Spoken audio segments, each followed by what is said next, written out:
भारत और फ्रांस के बीच हुए 14 अहम समझौतों पर हस्ताक्षर। आतंकवाद के अलावा फ्रीडम ऑफ नेविगेशन और रक्षा सौदों पर भी हुई दोनों ही राष्ट्राध्यक्षों के बीच गंभीर बातचीत। दोनों देशों के बीच जो 14 महत्वपूर्ण समझौते हुए उसमें शिक्षा, पर्यावरण, शहरी विकास और रेलवे के अलावा डिफेंस सेक्टर शामिल रहे।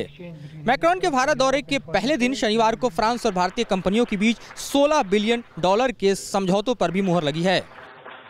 भारत और फ्रांस अपने संबंधों को नया आयाम देने की तैयारी में हैं। इसकी एक झलक दिल्ली में दिखाई दी है तो वहीं दूसरी तस्वीर बनारस में दिखाई देगी। सुभाष चंद्र के साथ मधुरेंद्र कुमार, न्यूज नेशन, दिल्ली। 26वीं जीएसटी काउंसिल की बैठक में आज बड़ा फैसला लेते हुए ई-वे बिल पर हरी झंडी दे दी गई। 1 अप्रैल से ई-वे बिल लागू हो जाएगा। इंटर स्टेट और इंट्रा स्टेट में अलग अलग फॉर्मूले से ई-वे बिल को लागू किया जाएगा। इसमें इंटर स्टेट को 1 अप्रैल से और इंट्रा स्टेट को 7 अप्रैल, 14 अप्रैल, 22 अप्रैल और 27 अप्रैल को अलग अलग फेज में लागू किया जाएगा। इस बिल के लागू होने से एक प्रदेश से दूसरे प्रदेश पर सामान व्यापार करने में परेशानी नहीं होगी और ना ही ट्रकों की लंबी लंबी लाइनें लगेगी।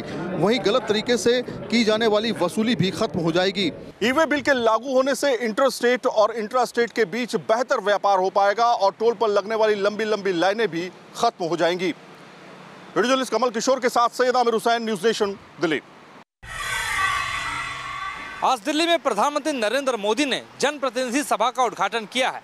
इस मौके पर प्रधानमंत्री नरेंद्र मोदी ने कहा कि राजनेताओं को पिछड़े इलाकों पर ध्यान देना चाहिए। और संसद के सेंट्रल हॉल में प्रधानमंत्री नरेंद्र मोदी ने विकास के मुद्दे पर पिछड़े जिलों के 101 सांसदों, विधायकों से बात की है। उन्होंने जिलों में तैनात ज्यादा उम्र के अफसरों को विकास में बाधक माना और नौजवान अफसरों पर भरोसा जताया। इस कार्यक्रम में विकास के मुद्दों को लेकर सांसदों, विधायकों और विधान पार्षदों के इस 2 दिवसीय राष्ट्रीय सम्मेलन को वी फॉर डेवलपमेंट का थीम रखा गया है। वहीं प्रधानमंत्री नरेंद्र मोदी ने इस सभा में यह भी संदेश दिया कि देश का सर्वांगीण और समुचित विकास होना चाहिए। वीडियो जर्नलिस्ट मनोज के साथ मोहित राज दुबे, न्यूज नेशन, दिल्ली। दिल्ली में हो रही सीलिंग पर अब राजनीति भी तेज हो गई है। दिल्ली के मुख्यमंत्री अरविंद केजरीवाल ने आज कांग्रेस अध्यक्ष राहुल गांधी और प्रधानमंत्री नरेंद्र मोदी को चिट्ठी लिखकर कहा है कि इस पर एक अध्यादेश लाने की जरूरत है, तभी सीलिंग पर रोक लग पाएगी। केजरीवाल ने अपनी चिट्ठी में लिखा है कि सीलिंग को रोकने के लिए संसद में अध्यादेश लाना होगा, तभी इस पर रोक लग सकती है। वहीं राहुल गांधी को केजरीवाल ने लिखा कि संसद में सभी को एक साथ होकर इस मुद्दे को जोरदार तरीके से उठाना चाहिए ताकि सरकार बिल लाने पर मजबूर हो जाए। वहीं चिट्ठी के जरिए केजरीवाल ने दोनों से मिलने का समय भी मांगा है। दिल्ली में व्यापारियों को एक बड़े वोट बैंक के तौर पर देखा जाता है। यही वजह है कि सीलिंग के मुद्दे पर हर राजनीतिक दल इस वोट बैंक को अपना बनाना चाहता है ताकि आगामी चुनाव में इसका फायदा उठाया जा सके। वीडियो जर्नलिस्ट अजीत यादव के साथ दीपक सिंह रावत, न्यूज नेशन, दिल्ली। किसानों को लेकर महाराष्ट्र सरकार की वादा खिलाफी के विरोध में सड़कों पर उतरे किसान नासिक से चलकर अब थाने पहुंच गए हैं। सोमवार को वो मुंबई में महाराष्ट्र विधानसभा का घेराव करेंगे। हाथों में लाल झंडे लिए मुंबई नासिक हाईवे पर चले आ रहे ये महाराष्ट्र के वो किसान हैं जिन्हें मौजूदा सरकार से कई शिकायतें हैं।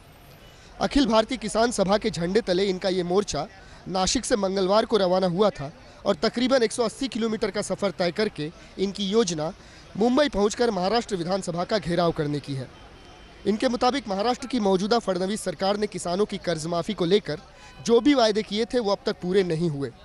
इनके मुताबिक फडणवीस सरकार किसानों के हितों को लेकर हमेशा से ही उदासीन रही है, लिहाजा अब सड़क पर उतरकर ये अपनी मांगें सरकार के सामने रखना चाहते हैं। इन किसानों का कहना है कि अब की बार उनके लिए ये एक आर पार की लड़ाई है। ये विधानसभा से तब तक नहीं हटेंगे जब तक इनकी मांगें पूरी नहीं हो जाती। वीडियो जर्नलिस्ट सिद्धेश के साथ विकास श्रीवास्तव, न्यूज नेशन, ठाणे।